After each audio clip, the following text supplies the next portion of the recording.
It's day one of the Royal Ascot Carnival for 2024. Used to be King Stan Day, I think now it's King Charles III Stakes Day.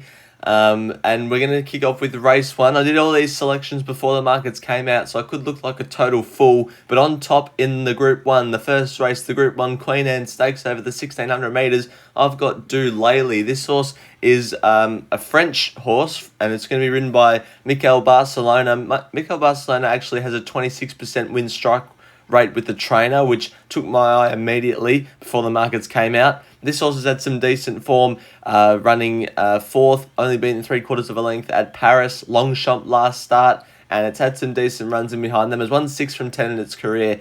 We're better over further, but I think can make its presence felt down the straight at Ascot. In for second, I've got the favourite Facteur Cheval, as it'll come up there. This horse won at the UAE last start. That was on Australian Cup Day.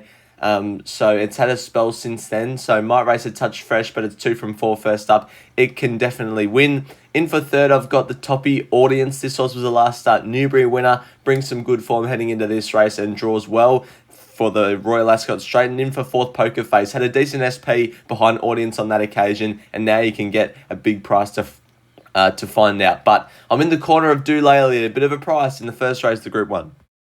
Race 2 is the Group 2 Coventry Stakes for the 2-year-olds over the 1,200 metres, 23 runners. This should be easy to pick the winner. Camille Pissarro came out on top for me. This horse had 2 starts in its career for a win and a second, most recently placing second behind Arizona Blaze at Curragh. Gets the ultimate jockey and trainer combination, Ryan Moore and Adrian O'Brien. This horse draws gate 2 down the straight, which wasn't ideal, and has drifted a bit since markets have opened, as I've seen here on my screen I've got up now, but I still think it's good enough to win. In for second, Andersight number 2, draws really well down the straight in gate 19, won on debut at York, beating another horse in my top 4, Yama B there, so I think Andersight can definitely win. In for third, I've got Catalyze. This horse is 2 from 2, James Doyle takes the ride.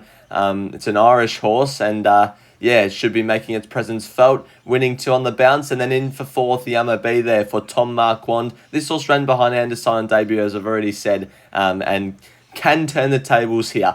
But I'm in the corner of Camille Pissarro for Ryan Moore in race 2. Race 3 is the Group 1 King Charles III Stakes over the 1,000 metres. Believing came out on top for me. This horse was a last start winner at Haydock, where it won pretty well, 2 3/4 lengths. That was on the 8th of June. Is a week and a half in between runs. Again, draws gate 1 down the straight, which I'm not too keen on, but I still think it's good enough to win. In for second, one at a bit of a price ride down the bottom weight, Crimson Advocate. William Buick takes the ride. This horse is 4 from 6 in its career, has had a couple of wins at Gulfstream. It's past 2, so I think it can take this rising class well, and I think it's over the odds. In for third, Big Evs, which is the favourite, 5 from 7 in its career. Tom Marquand rides, last start York winner, draws gate 6, it'd be hard to beat. And then in for fourth, Rogue Lightning. This horse ran 3.5 lengths off the winner at Haydock last start, draws gate 11 down the straight and can improve second up here. As for the Australians in the race, I haven't got her. I just think that last start run at Haydock, it's going to want to be improving on that to be competitive here, but I'll be barracking for it all the way, even though I haven't tipped it. But I've tipped Believing in race 3. Race 4 is one of my favourite races each year, the St James's Palace Stakes at Group 1 level for the 3-year-olds over the 1,600 metres. And it looks like I'm with the favourite here, number 6, Notable Speech. This horse for Godolphin, Charlie Appleby for William Buick, is 4 from 4 in its career. All those wins have been on good ground. Newmarket was its last start where it won. Started $16 on that occasion. Beat Rosalien, who I've got in for third in this race. And I think can make it 5 from 5 on Saturday. At Ascot on Wednesday morning for us Australians. I reckon it's a really good chance. In for second, I've got Henry Longfellow, Ryan Moore, Adrian O'Brien. This horse was 3 from 3 until it ran first up at Longchamp, where it ran 8th, beaten 3.5 lengths, but can improve here and got to respect the trainer and jockey combination. In for third, Rosalien, as I said, has that form behind Notable Speech, my on-top selection, but was a last start Curragh winner, so drawn gate 1. it can get onto the right back and be running its best. And then the toppy I've got in for, well, they've all got the same weight, but carrying the number 1 saddlecloth, I've got in for 4th, Al McCam. This horse for Tom Marquand is 3 from 4 in its career and was the last start winner at Sandown, over there, not here in Australia. I'm in the corner of notable speech though in race 4. Hopefully it can take it out and make it another win. Race 5 is the Ascot Stakes. It's a Class 2 handicap over the 4,000 metres.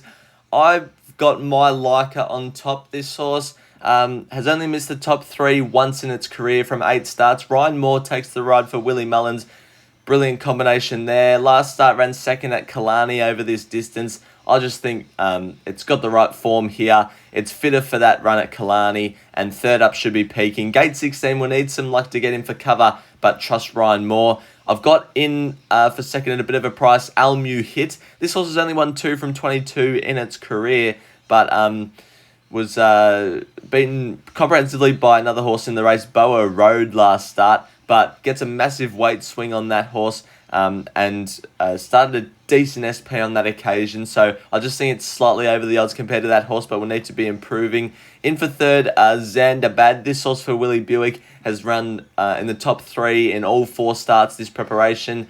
Goes up to the 4,000 metres here, was decent at Chester last start. It's a decent chance. And in for 4th, Pledge of Allegiance. Number 18, this horse draws gate 1. Should get a cosy run. Last start, Goodwood winner, can make its presence felt. But I like my Leica for Ryan Moore in the Ascot Stakes. Race 6 is the listed Wolferton Stakes over the 2,000 metres, and right down the bottom you find my on-top selection, Torito. This horse, Jimmy Doyle rides, has missed the top 3 once in its career of 6 starts. Last started placed at Newmarket over 1,800 metres. That was first up off a 45-week break. Will be fitter for that run. Draws gate 2, will get a cosy run, and yeah, I reckon it's the one to beat. In for 2nd, I've got number 9, Isra. This horse ran 2nd at Chester last start. It's got some decent form. It's only missed the top 3 times in its career from 17 starts. So there's some good horses running on this card. In for 3rd, I've got Botanical. This horse has never missed the top 3 in its career from 6 starts. Last start it won at York, first up by 3 lengths. Tougher here, but it can take the step up in class well, judging off that last start result. And in for 4th at a bit of a price, Savvy Victory. This horse is first up, so might need the run, but I think it's good enough to win on its day, and I've got it in there for 4th. I like Torito, but it's a pretty even race in race 6, the Wolferton Stakes. Race 7 to finish day 1 is the Copper Horse Handicap, a Class 2 handicap over the 2,800 metres. Pretty sure Vauban won this race last year. Will we see another Vauban this year come out of this race? We'll have to wait and see. But I've got Fox Journey on top. Ryan Moore takes the ride again. This horse first up last start, won at Newmarket. Says here by 11 lengths. Not sure if that's true or not, but if it is, wow, that was mighty impressive. And it can go on 2nd up with the job here as well. In for 2nd, wanted a bit of a price in Tinso at about $14. This horse also ran at Newmarket last start, not in the Fox Journey race, but ran a decent race running 3rd. Gate 2, Holly Doyle, decent chance. In for 3rd, I've got Maxi King. This horse has to carry the 62 kilos, but 2 back was a good winner at Newmarket and chased Middle Earth last start at Newbury. And then in for 4th, Nakib. This horse has had some decent form. 2 back, it ran 2nd at Newmarket. So they've all got that same sort of Newmarket form without being in the same races. It's a decent chance. I've got that in for 4th. Thanks everyone for watching my day 1 preview of the Royal Ascot card. Hopefully you enjoyed it. Hopefully I've tipped you into a winner or 2. Comment down below who you like on the day 1 card, and I'll see you all for tips for day 2 of the card. Bye for now.